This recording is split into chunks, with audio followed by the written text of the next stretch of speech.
वैसे तो छठ एक ऐसा पर्व है जो मनाते तो सिर्फ यूपी, बिहार और झारखंड में है, लेकिन इस पर्व की प्रसिद्धियां पूरे भारत में है। बहुत कम ही लोग होंगे जो छठ पर्व के बारे में नहीं जानते होंगे। इन 3 राज्यों के अलावा पूरे भारत में ये छठ पर्व बहुत ही फेमस है। तो आज हम इस वीडियो में जानेंगे कि छठ करने के पीछे का क्या राज है, इसका क्या इतिहास है जो आज से 1000 साल पहले से लोग करते आ रहे हैं, जहाँ पे इस छठ पर्व का उल्लेख महाभारत में भी किया जाता है।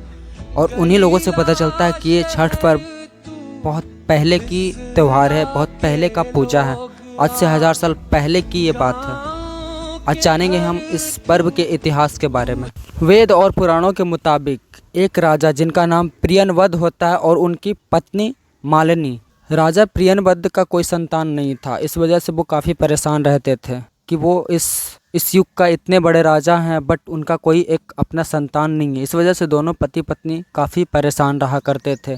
प्रियनवद और मालिनी दोनों परेशान रहा करते थे सिर्फ एक संतान के ना होने की वजह से। तभी महर्षि कश्यप प्रियनवद राजा को सलाह दी। महर्षि कश्यप ने प्रियनवद राजा को एक सलाह दी जिसमें उन्होंने कहा कि महाराज आप एक यज्ञ करवाओ संतान प्राप्ति के लिए। उस यज्ञ आहुति के लिए जो प्रसाद बनेगा उस प्रसाद को अपनी पत्नी यानी कि महारानी मालिनी को खिला देना। महर्षि कश्यप के कहे अनुसार ठीक वैसा ही प्रियनवद राजा करते हैं। यज्ञ के कुछ दिनों बाद ही महारानी मालिनी को एक पुत्र जन्म लेता है। वो पुत्र जन्म से ही मृत होता है। इस बात से दोनों पति पत्नी काफ़ी दुख महसूस करते हैं, काफ़ी परेशान होते हैं, क्योंकि उनको लगा था कि इस बार जब बच्चे को जन्म दे रही है तो मेरा एक कोई पुत्र होगा। बट जन्म तो दी बट वो मृत था, ऑलरेडी जन्म से ही मृत था। इसलिए दोनों पति पत्नी काफ़ी परेशान होते हैं कि यज्ञ तो करवाया बट इस यज्ञ का थोड़ा बहुत फल मिला और वो फल भी कहीं ना कहीं हाथ से छूटता हुआ ये लोग को दिखा, इसलिए काफ़ी परेशान थे। प्रियनवद अपने मृत पुत्र की अंतिम संस्कार के लिए शमशान ले जा रहे होते हैं काफ़ी दुख और निराशा के साथ। तभी राजा प्रियनवद अपने पुत्र वियोग में खुदकुशी करने की कोशिश करते हैं और उसी शमशान में ब्रह्मा की मानस पुत्री प्रकट होती है। और राजा ने पूछा आप कौन हैं?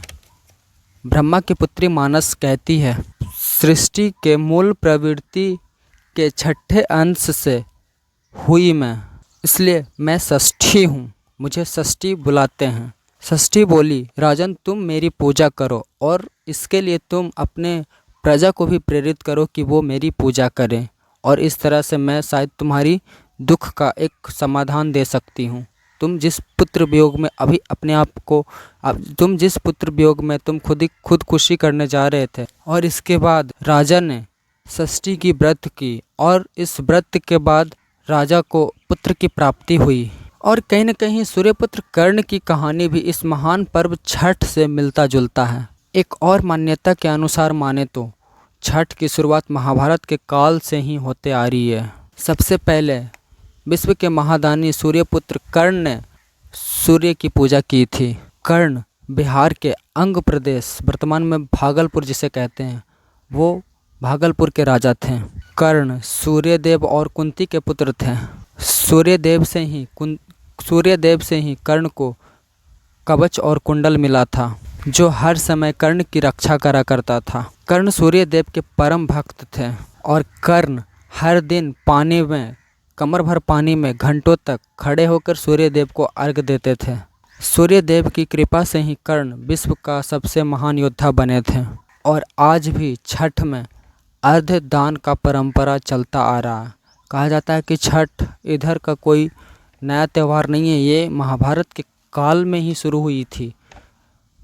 जो सूर्यदेव को अर्घ देना, छठ पूजा करना, संतान प्राप्ति के लिए, इन सब चीज़ों के लिए ही छठ पर्व को महान पर्व माना जाता है।